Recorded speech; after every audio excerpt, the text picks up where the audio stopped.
pretty special. Me and my brother, who's just there, got to go on the tour probably 3 or 4 years ago to commemorate that 1868 tour, and we learned so much about what happened on that tour and how brave and courageous those guys were to be the first Australian sporting team to go overseas to play in some games. So, yeah, it's pretty special. I think my family will be really proud. As player of the match, Scott Boland there, speaking to the ABC Sports Corbin Middlemass, Christian Beams and Dirk Nannis after Australia retained the Ashes today in Melbourne. Glenn, I'll have a full sports wrap again in half an hour. It was quite the performance from Mr. Boland. Thank you, Andre. Let's have a look at Tuesday's weather one more time. 24 degrees in Brisbane. Showers should be clearing. Still to say a shower or two about parts of Sydney. It's 20 now. About 19 in Canberra, but a mostly clear day. It's sunny in Melbourne and it's 22. 18 in Hobart, partly cloudy conditions. A sunny day in Adelaide, about 27, expecting 29. Perth has made it to that top temperature of 39 hot degrees on another sunny day. And 31 in Darwin is as high as it's supposed to go. Some showers around, maybe a storm too. Full news update coming up. It's 4 o'clock Eastern Daylight Time. 3:30 in South Australia. If you're in Queensland, it's 3 p.m. And that's 2:30 for you in the Northern Territory, making it 1 o'clock in Western Australia. Houston.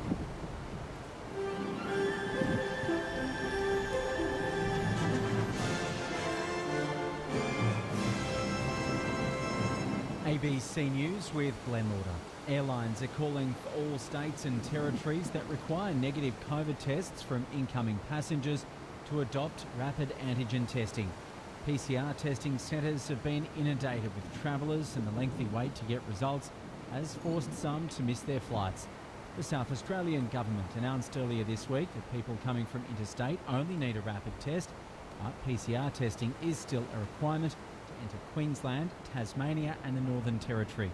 John Sharp from Rex Airlines says rapid testing would be a sensible solution. What we need the government to outline is what the plan are for our hospitals, what the plan is to increase testing clinics, and what the plan is to make sure our healthcare workforce can go through this period and have the resources and support they need.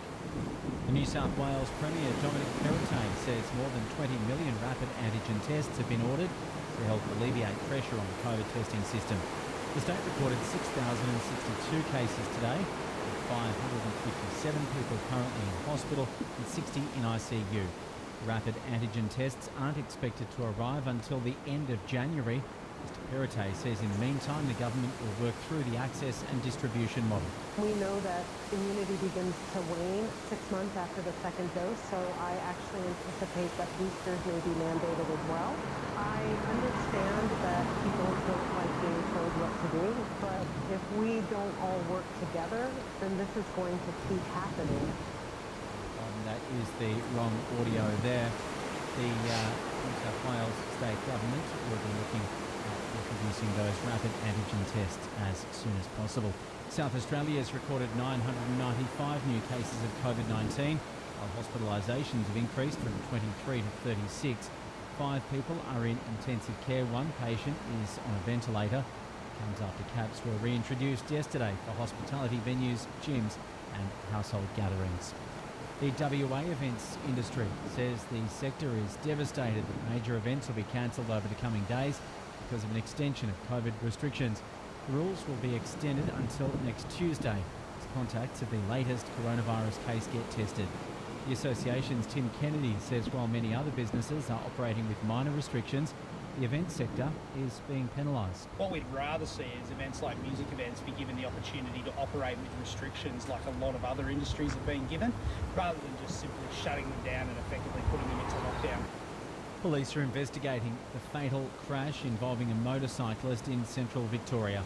Emergency services arrived at the scene in Reedy Creek. Medics were unable to save the male rider who died after receiving treatment. Police are still working to determine the circumstances surrounding the crash and its cause. Severe weather has swept parts of the US, leaving thousands of people without power and causing travel chaos. Nearly a metre of snow fell in northern California over a 24-hour period, closing a 100-kilometre stretch of a major highway. The storms have also dumped snow on mountains, which for years have been parched by drought. Meteorologist Abby O'Connor says the La Nina weather system is playing a big role in the conditions. We have just been pummeled by very heavy lowland rain, significant mountain snow. So yes, there's a degree of normalcy here. We see this kind of winter weather, but this is extreme snow, especially for what we're seeing in California, Oregon, and Washington. And we're expecting that snow to continue out into the Great Plains and even the Rockies as well. Updating sport, and England's cricket captain Joe Root has conceded his side's been comprehensively outplayed across the third test and the series in the MCG. The tourists have been beaten by an innings and 14 runs, barely more than 2 days into the match. Scott Boland taking 6 for 7 in England's second innings of just 68. Root says his side will look to improve in the 2 tests remaining in the series. We know the areas we need to improve on. We have to look to keep getting better. We have to stay very strong and make sure that we look at the next 2 games as a real opportunity to take something away from this tour. And the race for line honours in the Sydney to Hobart continues to be an arm wrestle with Supermaxi's Blackjack and Law Connect neck and neck. Blackjack remains marginally in front as they travel down Tasmania's east coast. Both leading yachts are expected to cross the line early tomorrow morning. It would make it the slowest race in 26 years. SHK Scallywag is further behind in third place. ABC News. You're listening to ABC News Radio. Good afternoon, Glenn Bartholomew with you this Tuesday. Coming up, how well placed are we to make the big shift to rapid antigen testing if required? More chaos at PCR testing sites around the country as they struggle to keep up with demand. And the jail sentence increased for a Russian historian who exposed the horrors of the Stalin era. Those stories and more coming up. Some showers clearing in Sydney and Brisbane. Still showers and maybe a storm in Darwin. Perth has hit 39 degrees. It's expected maximum.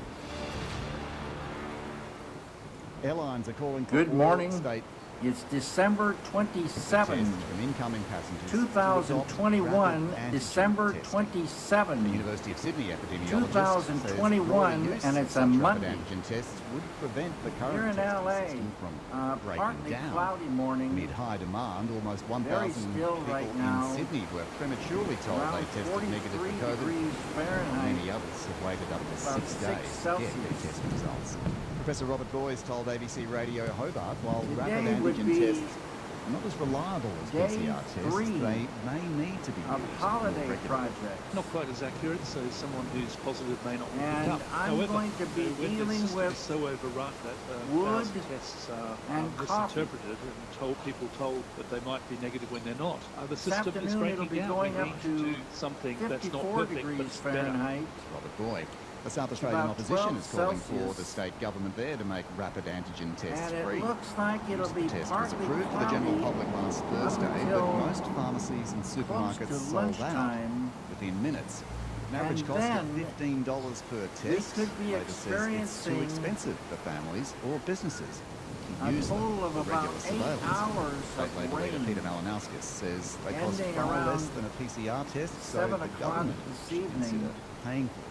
So the free 8 provision hours of rapid of rain. antigen tests would be a good After thing, that, partly not just for cloudy. businesses and families in terms of relieving them of a cost, but it actually make a really Everyone. big difference in keeping people safe. Have a great day. Including what is a very difficult set of circumstances. Welcome to The New South Democracy Wales Now!, Coalition government has indicated it democracynow.org, will the War and support Peace Report. the so-called I'm Amy RATS Goodman. rapid antigen tests free of Coronavirus charge. cases are Supply them rather free skyrocketing of in the charge to the United community, States but and in many hasn't parts of the provided world, any with the firm fast-spreading timeframe for doing so. Omicron Premier variant today combining with about lax public late health January. measures and Meanwhile, holiday supplies of the gatherings test have to indeed been drive selling out daily fast. infections So to how pandemic well level placed are we highs. to make Here in the any big U.S., more shift than to rapid 200,000 testing people if are testing required? Alan positive Higgins for is the CEO coronavirus of each day, Sydney-based company nearly Rapid reaching Test last and winter's tracks it up. peak, with the U.S. on pace to surpass Here in the U.S., more than 200,000 people are testing positive for coronavirus each day, nearly reaching last winter's peak, with the U.S. on pace to surpass 1 million daily infections in January.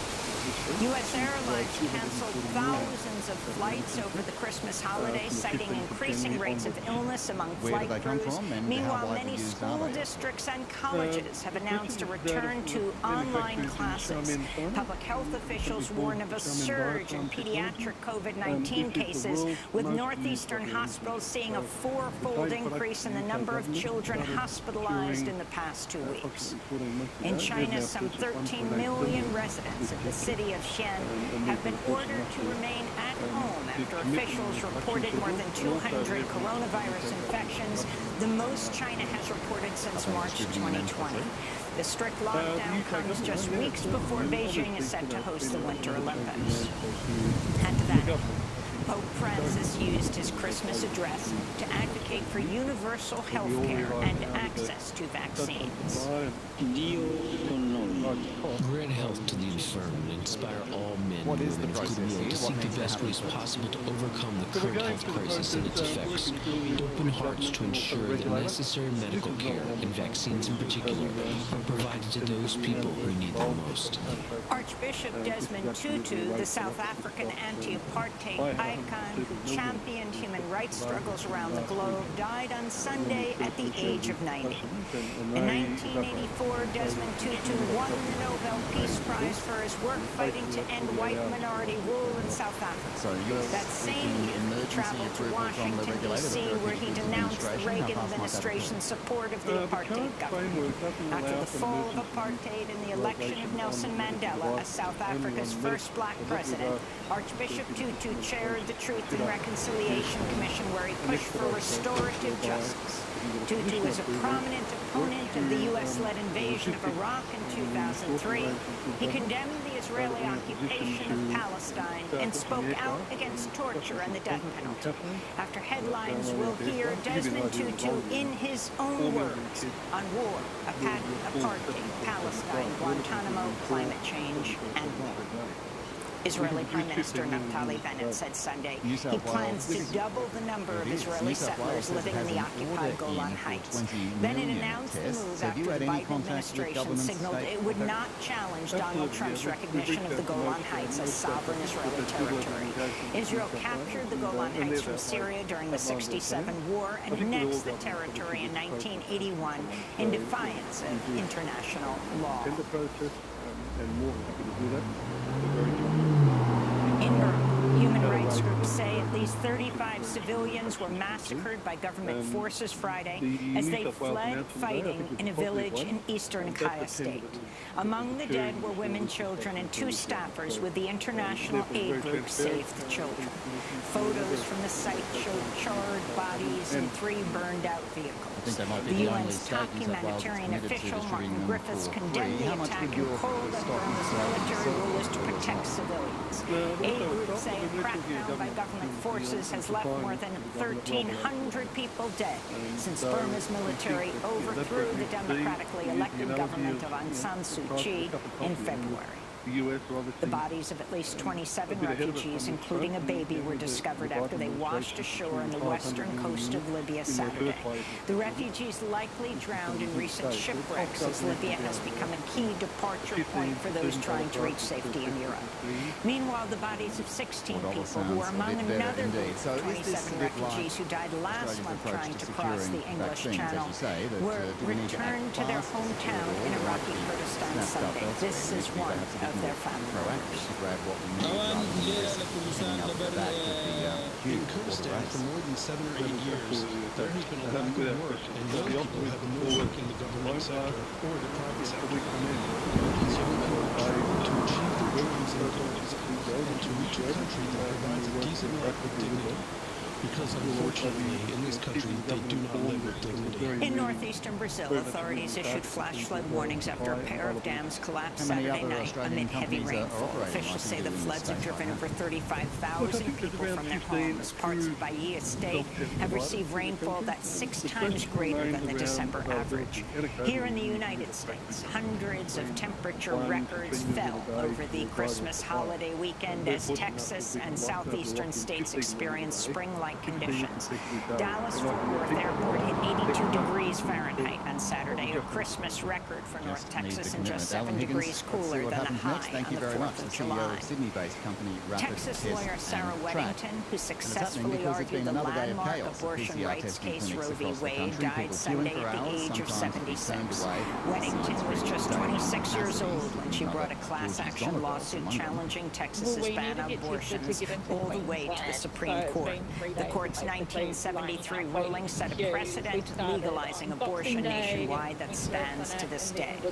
In 2012, Sarah Weddington spoke with KPBS Public Television about her long legal career. She said that then we also got told that the delays would be up to 5 days. There were so many limits on what women could do. Women couldn't even run full court in basketball. We got half court and 2 dribbles. We didn't get credit unless our fathers or our husbands signed for us. Now most people get a credit card offer every week. We didn't get to make decisions about our own reproductive. We didn't get to go to law school. I was in the first group of women who went to law school. We didn't get equal pay. And so what we've been doing all these years is trying to push back barriers so that women could make more decisions. Earlier this month, the Supreme Court's conservative justices appeared ready to dramatically roll back Roe v. Wade as they heard oral arguments on a challenge to Mississippi's 15-week abortion ban. In El Salvador, 3 women serving 30 years in prison under the country's strict anti-abortion laws have been released. The 3 women have been convicted and sentenced to decades behind bars for having obstetric emergencies. El Salvador has had a total ban on abortion since 1998. Dozens have been arrested and imprisoned, accused of inducing abortions after having stillbirths, miscarriages, and other obstetric emergencies. The 3 women's release comes after a November ruling from the Inter-American Court of Human Rights saying El Salvador's government had violated the rights of a woman identified as Manuela, who was arrested in 2008 on charges provoking an abortion. She died in prison 2 years later. Literary icon Joan Didion has died after a battle with Parkinson's disease. She was 87 years old. The best-selling novelist, journalist, and essayist came to prominence with a collection of articles about culture and life in 1960s California. Many of Didion's works have received several honors, are considered to be modern classics. Didion is best known for books including Salvador, Play It As It Lays, The White Album, The Year of Magical Thinking, for which she won the Pulitzer Prize. In Georgia, 2 former election workers have filed a defamation lawsuit against Rudy Giuliani and the far-right One America News Network after they were falsely accused of manipulating votes in the 2020 election. The lawsuit states Fulton County poll workers Ruby Freeman and her daughter, who are both African-American, received death threats after a, quote, campaign of malicious lies designed to accuse them of interfering with a fair and impartial election, which is precisely what each of them swore an oath to protect. In Minnesota, a jury has found former Brooklyn Center police officer Kimberly Potter guilty of first and second-degree manslaughter in the fatal shooting of Dante Wright during a minor traffic stop in April. Video from the killing showed Potter, who is white, pointing her 9mm pistol at Wright, who is black, repeatedly shouting "taser" before firing a single bullet into Wright's chest. Making headlines, South Australia's reported 995 new cases of COVID, and hospitalisations have increased from 23 to 15 years in prison, although under Minnesota sentencing guidelines, she could receive as little as 6 years in prison. 950 people who In received California, incorrect Los negative Angeles COVID community results advocates were are in fact condemning the positive. police killing of Airlines are Valentina warning Australian Oriana travellers there may be more flight Peralta, a cancellations over the 14-year-old New Year girl period. who was Domestic fatally flights shot cancelled by on Christmas Eve. LAPD Thursday while she was Isolation inside a requirements Burlington clothing store's changing WA's room energy minister trying has on dresses apologised for for a widespread power quinceañera. outages over recent days Police during arrived sweltering at the conditions. store after Thousands of receiving customers being reports left of an without power alleged across assault. multiple Officers then opened suburbs. fire on an unarmed man who was also killed. Preliminary information on the shooting indicated police The pandemic's bullets completely penetrated a transformed the way wall, people think killing about the work. 14-year-old The concept girl. of going into an office or And in workplace Mexico, every day has the had a parents real of the shake-up. 43 It's also Ayotzinapa meant less students who opportunities were for people disappeared in trying to get a staff 2014 led a peaceful Many protest Sunday internships in Mexico and City training as they programs continue to being run demand justice for their Sydney children. tech firms developed The a parents are platform that urging the aims to government of overcome Andres Manuel social Lopez and Obrador geographical to barriers tell them the whereabouts of the students. This is one of the fathers. To us, they are still alive. We cannot say they are dead until we see proof. We believe they might still be alive somewhere. That is why we are here with our hope and our faith in the Virgin Guadalupe, who is the mother of all Mexicans. And those are some of the headlines. This is Democracy Now!, democracynow.org, the War and Peace Report. Where they want to work, but also build some of those career-ready skills that actually help them transition into career work. And secondly, we also saw that university is a privilege. Not everybody gets the opportunity to go to university. So at Forage, we really want to level the playing field by making the opportunity to gain skills and knowledge to make informed career decisions accessible to everybody. And so we do that through our virtual experience programs, which are also called job simulations, where individuals get to experience what a day in the life at a particular organisation in a particular role could be like. And in doing so, they're able to kind of learn those core skills and gain that knowledge so they can actually make an informed career decision about where they want to go after they've studied, or where they actually just want to find their first job or move into a new career if you're already working. And this isn't just a game or a fantasy. I'm guessing this is grounded in the actual experience, and there are, milestones targeted.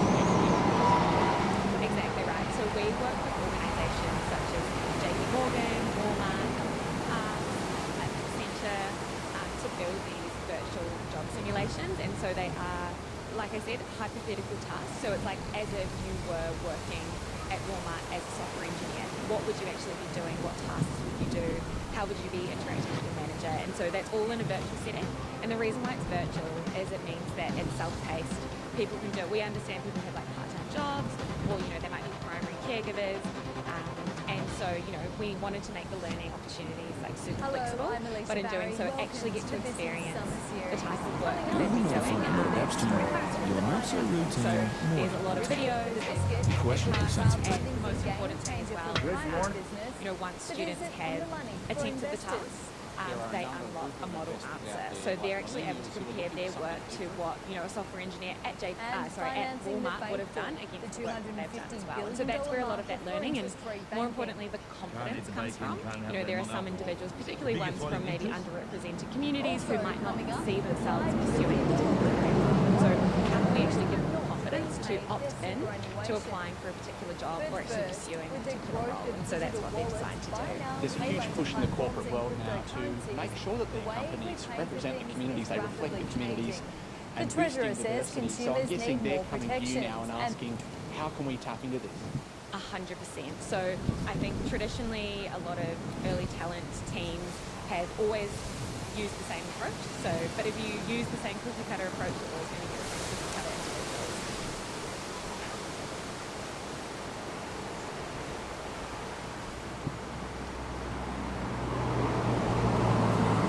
7.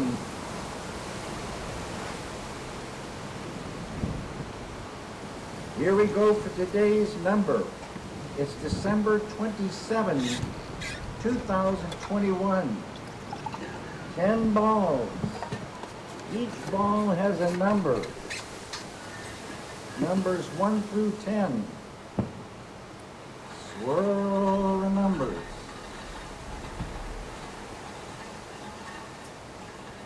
Pick a number.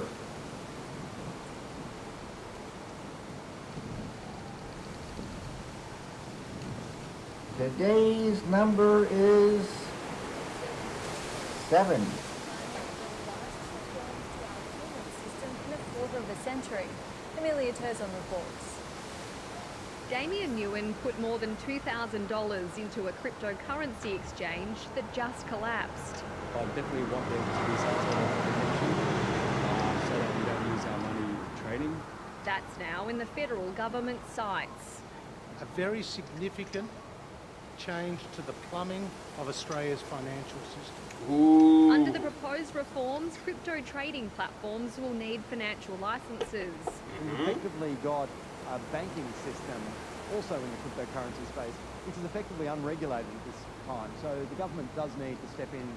It's also flagging support for a central bank digital currency and more regulation of payment services like Tap and Go, led by Apple and Google.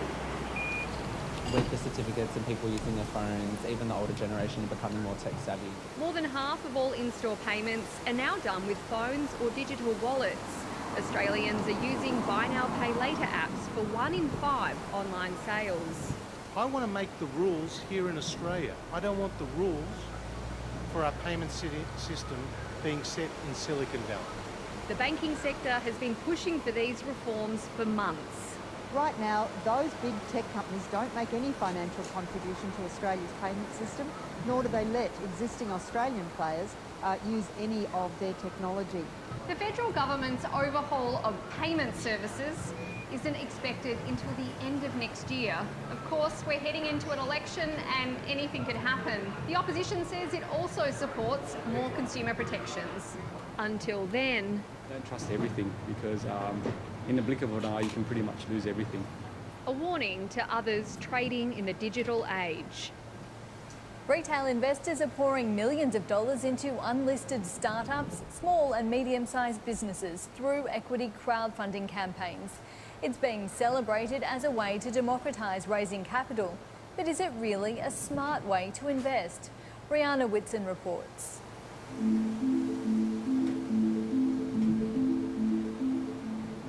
When this Indigenous-owned non-alcoholic beer company wanted to expand, it raised $1 million from 580 mostly retail investors through equity crowdfunding.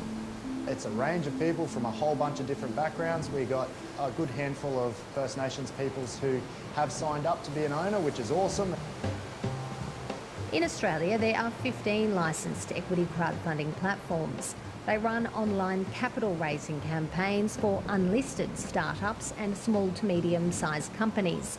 The maximum a business can raise a year is $5 million, but it can come from an unlimited number of investors. If the campaign doesn't reach its target, the money is returned. For as little as $50 and up to a maximum of $10,000, you get a proportional shareholding. In the old world, raising capital, you're having coffees and meeting people in the real world, but ours is an entirely online process. Today, I want to ask you to become my business partner. The hype around equity crowdfunding is growing. An eco-cleaning products brand was able to raise $5 million in 6 hours. There are a group of investors out there, like the millennials, who are looking for something different. Last financial year, equity crowdfunding platforms raised $46 million. That's a 125% increase on the 12 months prior. Globally, the industry is worth around $2 billion. The biggest markets are the United Kingdom and America, with Australia ranking 7th. Becky Smallchow is one of 1,600 investors who bought shares in cosmetics company Kester Black, which raised $2 million. They're leading in the beauty industry, changing up the way things are done, using business as a force for good, and that's something that both my husband and I really believe in. I would say 50% invested around $250, and they're literally just customers, loyal followers of the brand. But is equity crowdfunding a smart way to invest? Well, it's considered riskier than buying shares on the stock market. That's because you're pouring your money into a startup or less established company, which could have a higher failure rate. Your shares will also be more difficult to sell because there's no secondary market to cash them out on, and you could be waiting a lot longer for a return on your investment, if you get one at all. You need to do your due diligence, do as much research as you can. And you need to be prepared to lose your investment. Zinja collapsed in 2020, and while the neobank returned its deposits, investors who poured in a total of $5 million were left empty-handed. I am disappointed, I've lost money, but that's the game. While acknowledging the risks, those involved in equity crowdfunding say the platform means you don't have to have rich connections to raise cash. I think it'll be a very inviting platform for many First Nations businesses to be able to get the guidance and the support that they need. Sober is using the money it raised to build a brewery, triple its production, and plans to deliver a return to investors within 5 years. Brianna Whitson there. 2021 saw a record number of firms, more than 200, listing on the stock exchange. That's the most since 2007. Shareholders and businesses are hoping all the added activity will deliver strong returns. Rachel Papazoni reports.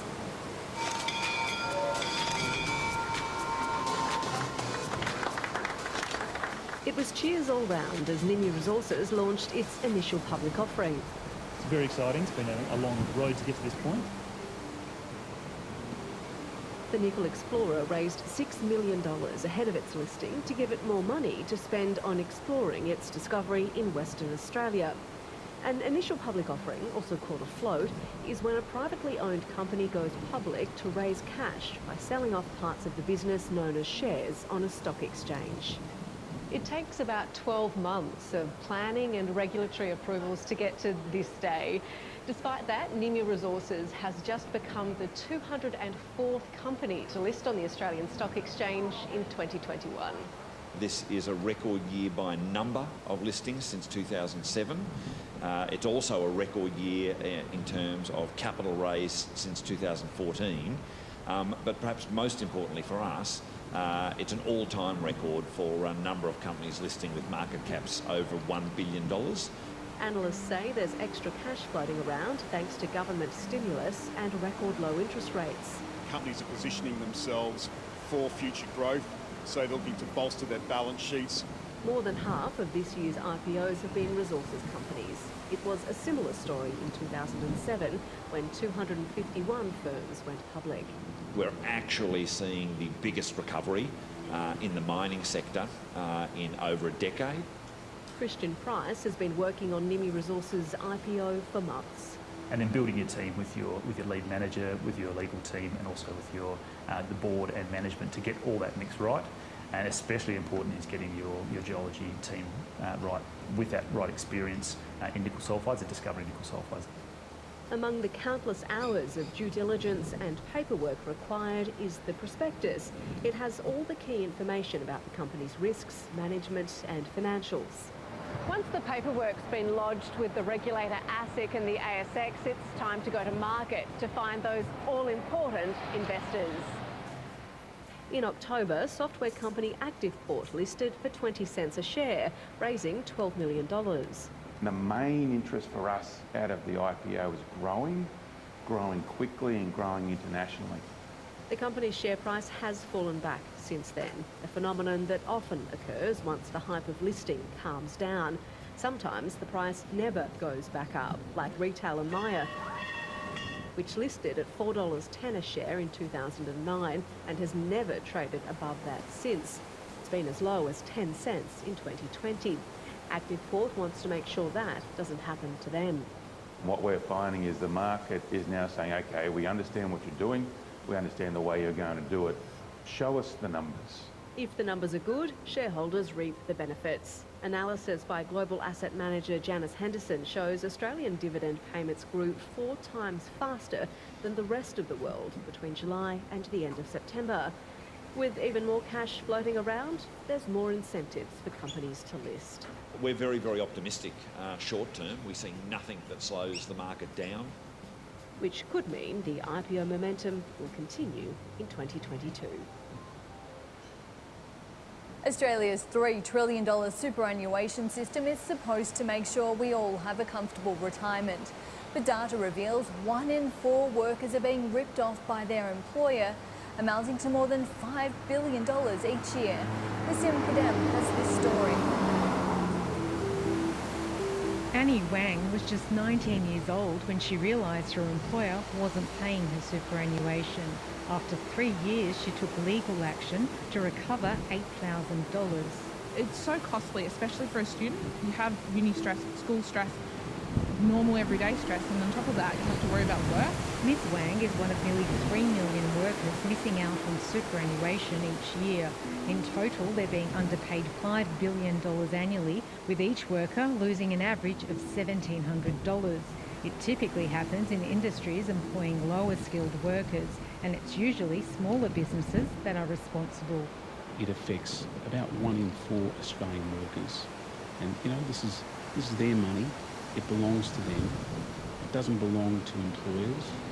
Greg Hislop was working as a head chef at a pub when he discovered his employer had not paid his super. A life-threatening infection meant he had to have his leg amputated from the knee down. I lost my wage, I lost my job. It also took away, well, mainly the future that we had planned. We were looking at buying a house, we had a deposit, but yet we've had to go through half of that just to survive. Apart from not being paid an estimated $20,000 in super, he lost out on almost $60,000 of insurance. Disability cover lapsed because his employer was not making super contributions.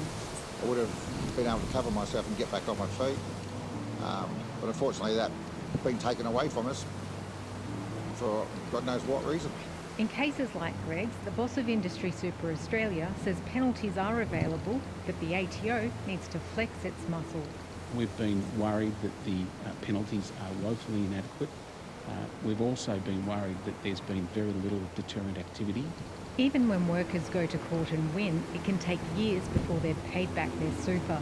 Margaret Joyce is waiting for almost $6,000 and is worried she'll have to rely on the age pension. I definitely won't have enough to retire on.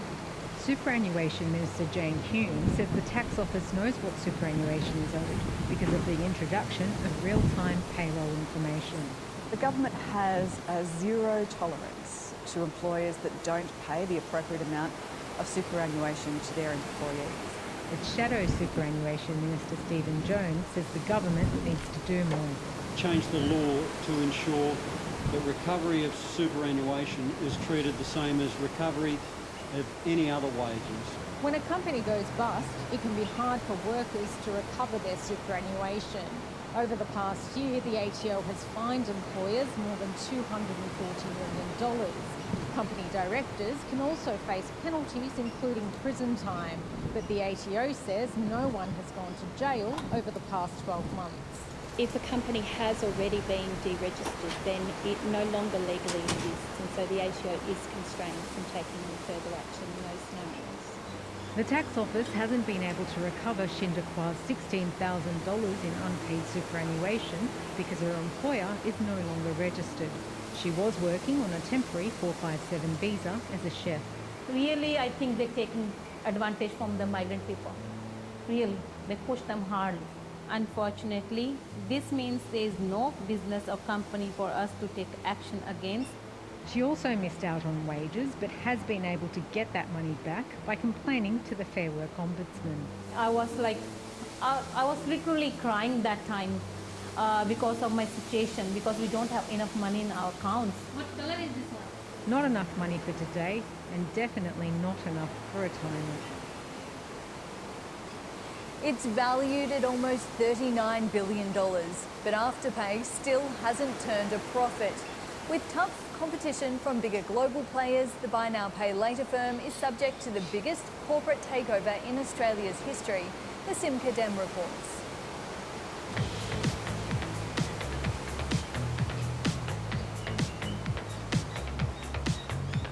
It's the dream of every startup. Take an old idea, bring it into the new online world and see it take off globally. Particularly in North America, is very strong. We've named some very large retailers that are coming online very shortly, which will continue our expansion. Nick Molnar and Anthony Eisen have made modern-day lay-by service Afterpay so popular with millennials that it's now the subject of a $39 billion takeover by US payment giant Square. We're really proud now to pass over 100,000 merchants globally accepting Afterpay. Afterpay is now looking to mine data on its 16 million customers to get them to shop more and provide personalised information to retailers. The millennial and Gen Z consumer will represent 50% of all retail spend globally by 2030. It is the core consumer base that retailers are focused on in acquiring. The pandemic's pushed more shoppers online. Afterpay's revenue grew by 78% to almost $925 million, following strong growth in America. But the company still hasn't made a profit. Loss after tax rose almost 700% to more than $156 million, following rising marketing costs and staff share schemes. As we continue to focus on both top line and margin, as we scale, that will translate to the bottom line. Fund managers who have big stakes in Afterpay intend to hold on to the stock for the long term. We haven't seen a deal that makes more strategic sense than Square and Afterpay. You know, they both understand the next generation. But the buy now, pay later market is becoming more crowded, with global giants PayPal and Klarna competing for consumers. Local player Zip is also catching up. Customer numbers jumped 248% in the year to 7.3 million. The company made a $653 million loss, partially thanks to the cost of acquiring US business QuadPay.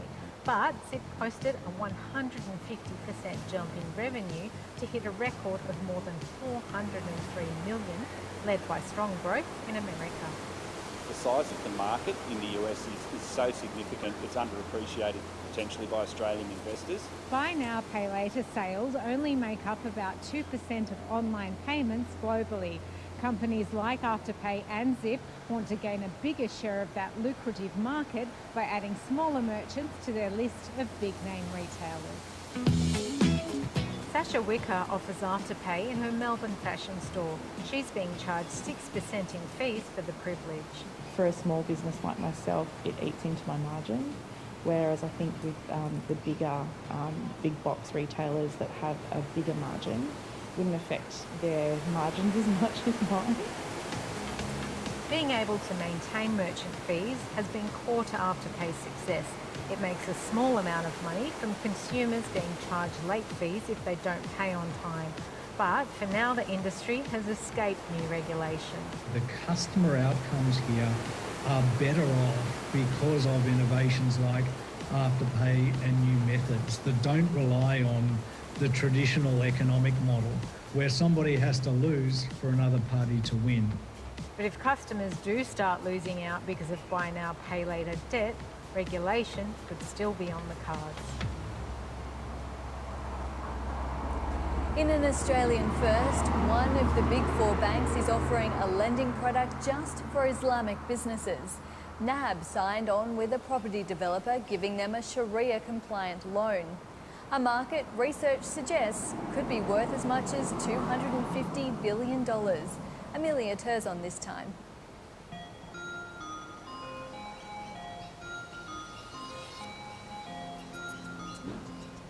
For this Australian family, adhering to faith extends to finance. You can't eat the bacon, you can't have that non-alcohol. The biggest one is interest. Islamic banks or Islam in general tries to avoid that. And that's tough because interest dominates the banking system, including Dolomite savings accounts, which Malika's had since her childhood. We don't actually keep the interest. We could choose to donate the interest that's accumulated, for example, which is what I do. Anything that needs to be direct debited, gets direct debited, and the rest having cash. Home loans are more complicated. I've always wanted to go down the path of not using interest. Then the couple heard about Islamic finance.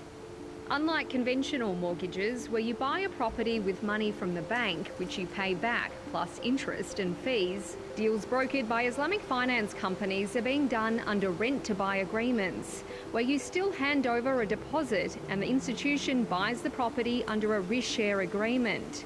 They then lease it to you at a monthly fee comparable to the current interest rate. They make a profit until the customer eventually owns the property outright. The model is complicated to fit into Australian laws, but it works for Ibrahim and Malika. They've flipped 3 homes using Islamic finance. Now that this is available for us, we're quite happy.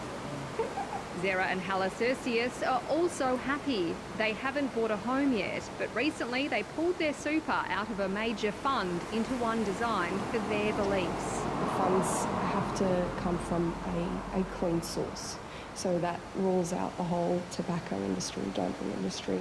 Islamic financing companies are brokering loans for small businesses, including this halal butcher. Very, very grateful that enable us as Muslim businessmen to grow. It's a halal butcher and a halal investment with a halal super. And it's not just small business. National Australia Bank has just made history by launching a product for property and construction companies needing finance above $5 million. We've worked with global Sharia scholars to develop a lease-to-own type structure, which is called an Ijara Muntayba Tamlik, that fits the Australian context, but at the same time remains true to Islamic principles. And that opens the door to offshore investment. We're next door to one of the world's most populous Muslim nations, Indonesia, along with other Muslim majority countries in the region. An industry report has found that Islamic finance could be worth $250 billion to Australia's economy. But with only a tiny fraction of the 600,000 Australian Muslims involved, it's clear that the sector is still very niche. The Muslim community, it's not a monolith. It's different views, different backgrounds. I don't think 100% of Muslims are going to jump into Islamic finance. The companies offering services here are doing so under credit licenses, but they can't take deposits. Some believe the market could take Australia's first Islamic bank. We've only got literally 1% of that market covered. There's still 99% to go. It's a large market. His institution and a rival startup, IBA Group, are applying to the regulator APRA for restricted banking licences. That means that when we first kick off, we'll be offering transaction accounts for everyday banking, we'll be offering savings products. That's something that Ibrahim says he'd use. 100%. 100%, yeah. I've been with Commonwealth since Dolomite days, primary school days, so I'm quite happy with Commonwealth. I've been with them forever. Showing that banking, a bit like faith, has many different views.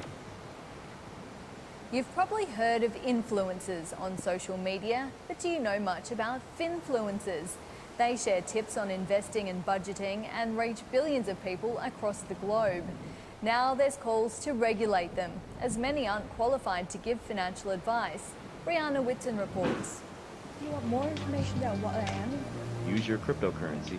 Why don't you just start small? It's so confusing. Hey everyone, and welcome back to the channel. Queenie Tan has quit her marketing job to focus on making online videos about finance. I wanted to create content for free to help people that maybe they don't have thousands of dollars to see a financial advisor. The 23-year-old has several social media channels, and her videos on TikTok about everything from budgeting to investing have clocked up to 400,000 views. They bring in around $5,000 a month thanks to advertising revenue. I'm not a financial advisor, and this is not financial or investing advice. Ms. Tan is one of a growing number of influencers who don't have a financial services licence. It's a trend that's coincided with millennials and Gen Zs piling into the share market. My name is Mehdi, and if you live in Australia, listen up. I'm going to show you the easiest way to invest in property and make some passive income. Experts say some could be breaking the law. In Australia, it is illegal to provide financial advice without a license. The popular hashtags used by influencers globally attract huge audiences. FinTok has attracted more than 400 million views. StockTok has 1.4 billion, and crypto is reaching over 4 billion users. Well, I think speaking about your personal investment experiences is a common phenomenon. We've seen that for forever and a day, you know, taxi drivers giving stock tips because they had a good run in BHP.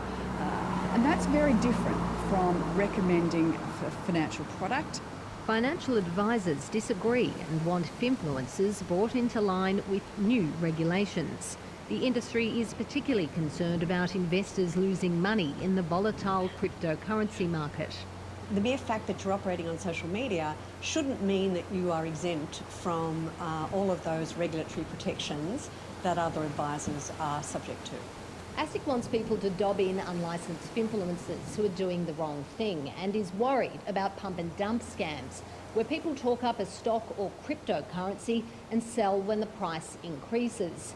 But on social media platforms where evidence can quickly disappear, experts say ASIC is failing to keep up. Is ASIC's role in this space to provide clear guidance, given that the investment landscape has evolved so much?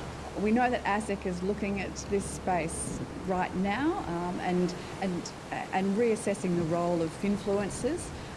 But there is an element of buyer beware. We want consumers to make their own judgment. Influencers like Alex Nikolic, who also works as a corporate lawyer, don't feel qualified to make that judgment. It would be really great to see more clarity from the regulator, but at the same time, most of what I share is personal information. I'm not encouraging anyone to make a particular investment choice. Talking about money to a new generation. And that's all from this summer series special on the finance industry. For more on those stories, head to the ABC News website or catch up with the latest on iView. I'm Alicia Barry. Thanks for watching.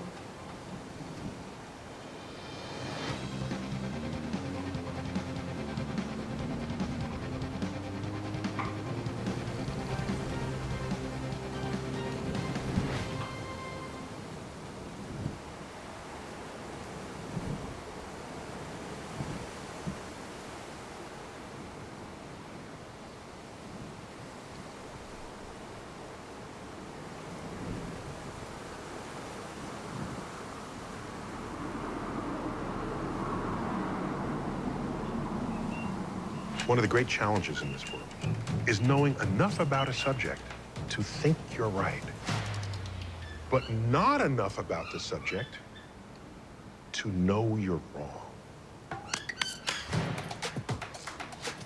There's like a gazillion hours of me on the internet. In almost every case, I'm talking about the universe, black holes, the Big Bang, time travel, God. But what I'm gonna do in this masterclass is teach you how to think. The goal here is to train your mind how to see the world differently, how to question what others say.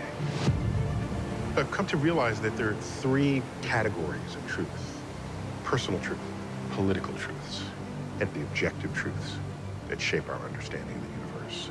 The interesting thing about an objective truth is that it's true no matter what. Imagine that.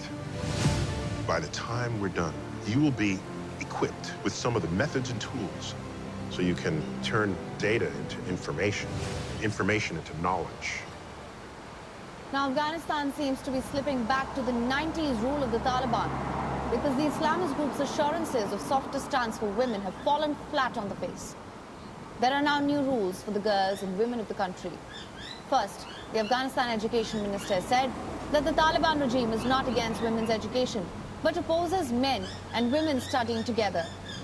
The minister called for the end of co-education because it goes against the Islamic values. إشغال یو بده خاطره چې موږ ته په تحصیلي میدان کې پاتې ده هغه دا چې دلته مخلوط تعلیم او دا د افغانانو د رواج او عنعنو مخالف هم او د اسلامي اصولو سره په تضاد کې هم. Taliban proposes separate buildings for the two genders, also different timings. The minister says in case this is not possible, then a partition will be required in classes. The Taliban has issued a diktat disallowing women from traveling alone for longer distances. In another instance of hardliners reimposing regressive and bizarre laws, the latest diktat says that women should not be offered road transport for more than 72 kilometers unless and until they are accompanied by a close male relative. Women rights activists have sharply criticized the new guidelines that have been issued by the ministry for the promotion of virtue and prevention of vice. It is to be noted that the ministry is headquartered at the site where once Afghanistan's Women's Welfare Ministry stood. The Virtue and Vice Ministry has also called on vehicle owners to refuse rides to women without a hijab. The move follows the Taliban's barring women from returning to work and girls from returning back to secondary schooling. The Taliban's move comes at a time when it's seeking to project a moderate image internationally in a bid to restore suspension of aids and more donations. Apart from this, people have been asked not to play music in their vehicles. A few weeks ago, the Taliban banned broadcast of soap operas and movies featuring women and mandated hijabs for female journalists. Over the last 20 years, women in Afghanistan have fought for their rights and equality. All of these gains wiped out in just a matter of months. The Taliban promised women rights, but over the last few months, they've failed to ensure it. Girls have not returned to schools. Women do not have the freedom to work, the freedom of movement, or to participate in public life.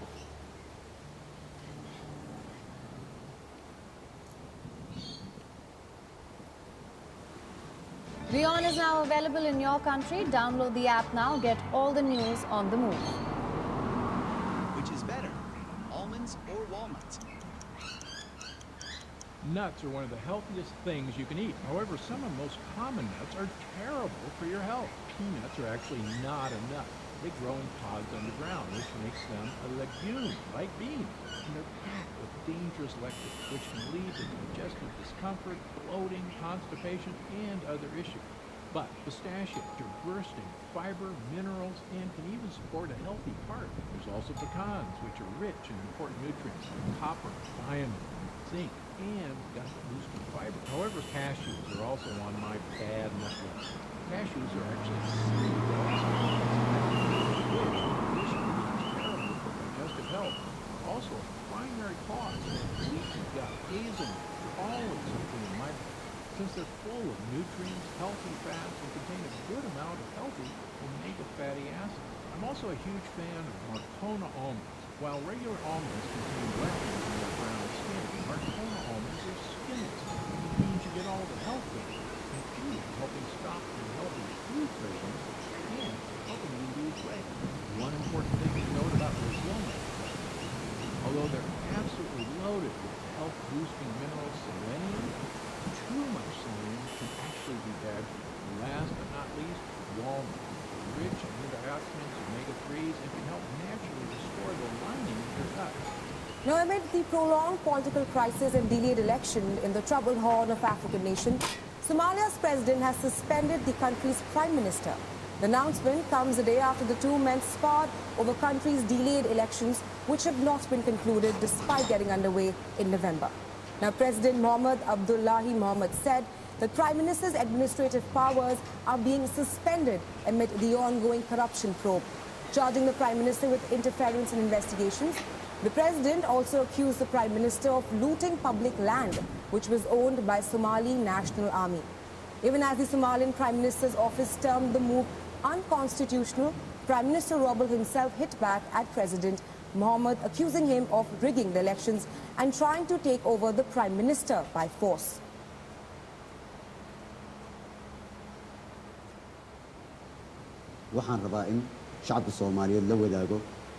I want to share with the Somali people that the steps taken by the former President Mohamed Abdullahi Farmajo were a deliberate attempt at a coup against the government, constitution and rules of the country.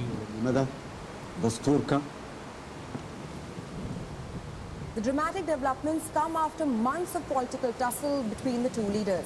The simmering tensions between the two escalated after President extended his own 4-year term by 2 years, leading to widespread protests by the Prime Minister and the opposition in April this year. Now in September, Mohamed suspended Robel's power to hire and fire officials in a dispute over murder investigation that generated months of tensions.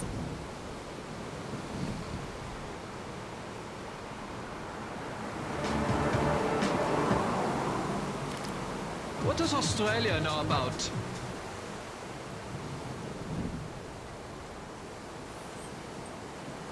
Israel in its fight against the new Omicron variant.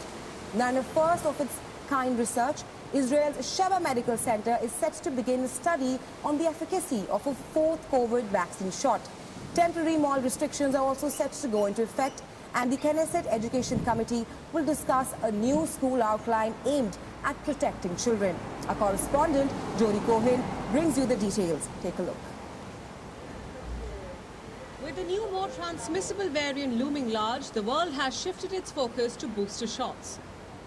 And Israel is a step ahead of all. A global first. Sheba Medical Center is beginning its study into a fourth COVID booster. The study is in conjunction with Israel's health ministry and has the approval from the country's senior panel on human medical trials.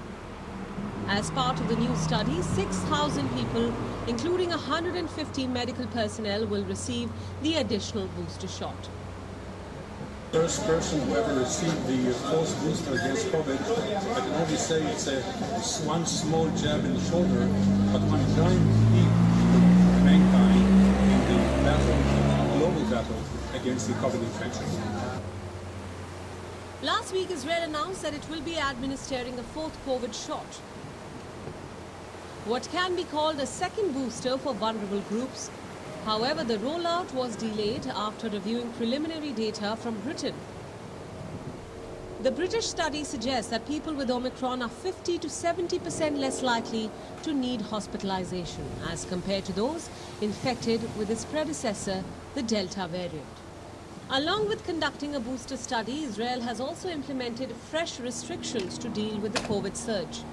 For the next 9 days, all employees and customers working at shopping centers or malls will need to show a green pass.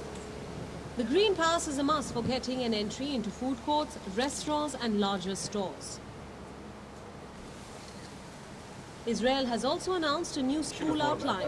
This could see middle and high schoolers in orange or red areas learning from home or in open spaces, if 70% of their class is not yet vaccinated. However, there is growing displeasure among the Israeli population for the new mandates. Weekly protests against COVID curbs are growing in number. The people are vocally opposing COVID restrictions as well as vaccine mandates for children. Meanwhile, the administration in Tel Aviv is leaving no box unchecked to avoid serious coronavirus infections. On Sunday evening, Israel granted emergency approval to Pfizer's anti-COVID Paxlovid pill. And right after, Israel's health minister, Nitzan Horowitz, indicated that the flight curbs might be torn down from next month. Nachman Ash, Director General of Israel's Health Ministry, has yet to approve giving fourth COVID shots and is expected to make a decision this week against the backdrop of rising cases, especially among kids. In fact, the Prime Minister's own fully vaccinated 14-year-old daughter has contracted COVID, and while the PM tested negative, he's staying in isolation as a precaution. Physically isolated, but not yet politically isolated, as his 8-party coalition faces perhaps its biggest challenge yet with the Omicron variant. This is Jodie Cohn for WION, World is One.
Most of us associate the word tourism with amazing journeys to exotic destinations and lots of fun in the sun. Children often take part, joining family and friends on these adventures. Their participation is now the focus of an NGO-run program designed to keep them healthy and safe. The program began in 2017 and is now being adopted by more organizations in the tourism industry. Child-friendly tourism is a holistic, participatory, Tests were today told they could leave queues, with the Queensland government scrapping the requirement. Interstate travellers are still required to return The initiative was launched by the International Children's Centre, an NGO which focused on children's rights, to bring greater attention to the dangers children face when travelling abroad. The application process is updated. Child-friendly approach goes beyond the physical qualities and transforms into a comprehensive understanding for the protection and promotion of children's rise in the tourism 158 sector. new cases of Hotel. COVID today. Only Child-friendly 6 are tourism in hospital, outlines the none rise in of the ICU. children in the tourism sector. The Australian defines Hotels the Association responsibilities of in West different Australia actors, says the proposes extension a of roadmap by coronavirus guiding restrictions in the principles state for could child-friendly affect the tourism, mental health for of staff in the implementation of good hospitality practices, industry. and promotes Yesterday, the training Premier Mark of McGowan the announced tourism the current professionals rules for will be extended sustainability. until the 4th of January. The program Meaning has been nightclubs translated will be into closed several New Year's languages, Eve.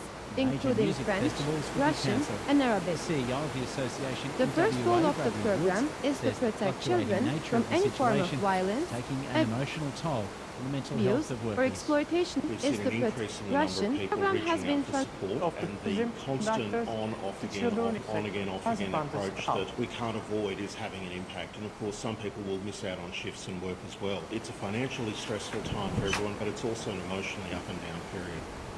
The Northern Territory government's released a series of new exposure sites in Darwin after 2 local cases were detected in the NT's capital in the last 4 days. Of the 13 new exposure sites added, only one, Bamboo Lodge restaurant in Stewart Park, is a close contact location. Close contacts need to get tested and quarantined for at least 7 days. The other 12 sites listed are all low risk. People only need to get tested if they begin to develop symptoms. There have been tears of happiness as 2 children have been reunited with their parents after being found in bushland in New South Wales Central West. A rescue helicopter spotted Eli and Hannah Jones after they failed to return from a bushwalk at Cairns Flat near Mudgee yesterday afternoon. Detective Inspector Natalie Antor says the 14 and 12-year-olds suffered minor cuts and scratches after becoming disoriented in the dense scrub. Oh, sensational feeling, obviously for all the, not only the family and friends of the children, but it's also fantastic for all the people, emergency services, the local community, and also the community from Sydney, from where the children are from. Very happy to be in mum and dad's arms. And despite scorching conditions, WA has so far avoided another day of dangerous bushfire outbreaks. The fire that had been at emergency level yesterday near Margaret River has been brought under control and is now at advice level. Another fire that had been at emergency level near Warraloo, east of Perth yesterday, has also been contained. ABC News. Japan's defence minister has met with his Chinese counterpart, saying that stability in the Taiwan Strait is crucial. Here's East Asia correspondent Harrington Clark. Relations between Japan and China have deteriorated this year, in part because Japan has been taking an increasingly vocal position on Taiwan. Japan recently announced plans to set up a new position to deal with Taiwan affairs, raising the stakes in Tokyo's support for the self-ruled island. Tokyo and Beijing have now agreed to set up a new military hotline between the 2 countries next year. Hotlines allow both sides to directly communicate to minimise the chance of military misunderstandings. Carrington Clark, ABC News. Health experts in the United States say halving the recommended isolation time for people with asymptomatic COVID infections from 10 days to 5 days is a good move. The Centres for Disease Control says this must be followed by 5 days of wearing a mask around others. It says the guidance is aligned with growing evidence that people are most infectious in the 2 days before and 3 days after symptoms develop. Dr. Peter Chin Hong is an infectious disease specialist at the University of California in San Francisco. He says asymptomatic people in general tend to transmit the virus less than those with symptoms. So that's why the thinking is if you're asymptomatic, you're probably good to go to work after 5 days. In fact, if you look at South Africa right now, if you're asymptomatic, you don't even have to isolate at all, as long as you wear that mask for 10 days. The governor of Bahia in Brazil says the state is experiencing the worst disaster in its history after the number of people known to have died in flooding rose to 20. Flooding in some areas has intensified in the past 48 hours after 2 dams gave way. Large parts of the state have experienced weeks of intermittent heavy rain and flooding, forcing more than 60,000 people to evacuate. Rui Costa is supervising the relief operation. He says they're doing all they can to assist with recovery efforts. We are taking the first steps to rescue and house people. The second measure that we are carrying out in parallel to this is to carry out technical visits with mayors to identify if it will be necessary to build new houses, repair them, and eventually repair and replace urban structures. Barbados will go to the polls on the 19th of January. Prime Minister Mia Mottley announced the dissolution of Parliament. It'll be the first election since Barbados became a public last month, moving Britain's Queen Elizabeth II as the head of state. Sandra Mason was sworn in as the country's first ever president. British medical researchers have warned teenagers whose parents smoke are 4 times as likely to take up the habit compared with those who live in smoke-free households.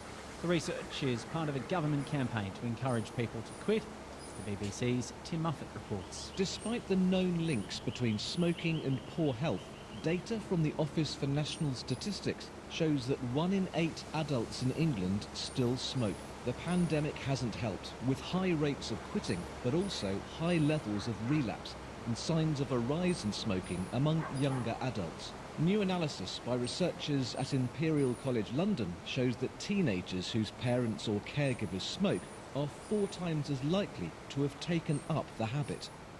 Updating sports news now, and in cricket, Australia has completed an Ashes series victory by cruising to a win in the 3rd test in Melbourne, with 2 matches still to spare. Here's the ABC's Jim Maxwell. Australia retained the Ashes spectacularly.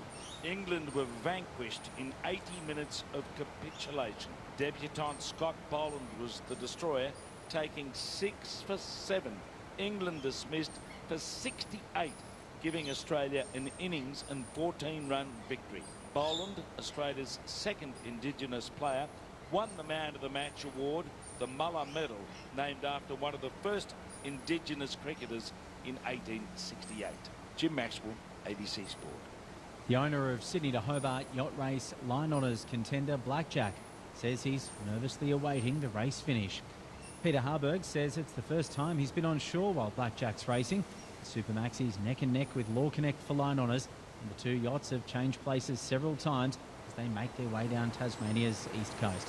Mr. Harburg says his crew has done well in tough conditions. The fact that we're with Law Connect, I think the boys have done extremely well. You know, that's not our strength.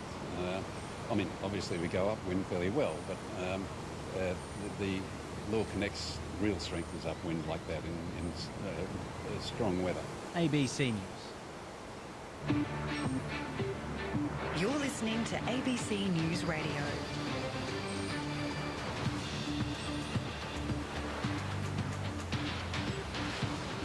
Thanks for your company this Tuesday. Hi, I'm Glenn Bartholomew. Coming up, almost 500 more people in New South Wales told they were COVID negative when they were in fact positive. How much stress are pathology operations under right now? Calls for a territory-wide mask mandate in the top end, with vaccine rates under 50% in some vulnerable communities. And of course, all of the sport and Ashes cricket action with Andre coming up. Stay with us on ABC News Radio. Looking at tomorrow's weather forecast, some showers forecast again for Sydney, just the chance of one in Brisbane, and maybe a shower or storm in Darwin. Another very hot and sunny day in Perth, getting up to 38 degrees. Tomorrow it's about 40 in Perth right now. Well, the Sydney Pathology Lab, which prematurely told 950 people that their COVID tests were negative, says 486 of those results were in fact positive. The tests had not been processed by SIDPath when the initial result was sent out. The lab says all those affected have now been contacted with the correct result. Greg Granger used to work at SIDPath, but he's now the Strategic Operations Director at Histopath Pathology, and he joins us now. Good afternoon. Hi there, Glenn. Thanks for having me back. Can you paint a picture of the situation in your pathology labs at the moment? Look, to say that we're at capacity isn't a statement. There's overwhelming pressure, not only on the ground, which is what's visible to anyone in the community that turns up to one of our sites, but also in the laboratory. There's a number of bottlenecks that amplify, in particular when the positivity rate goes up as well, and that's happening in the laboratory as we speak. So there's a vast array of complications that are just exacerbated by what we feel is needless testing that's been, I guess, being mandated to pathology to help navigate, I guess, what is being coined the tourism testing as well. So there's a lot of variables contributing to what is a very complex position for pathology to be in. I did think today that it's all terrible timing, isn't it? That's sort of tourism testing effect, just as many people want to take their holidays. The demand has never been so high, just when I guess people in business were trying to think they might get some time off themselves.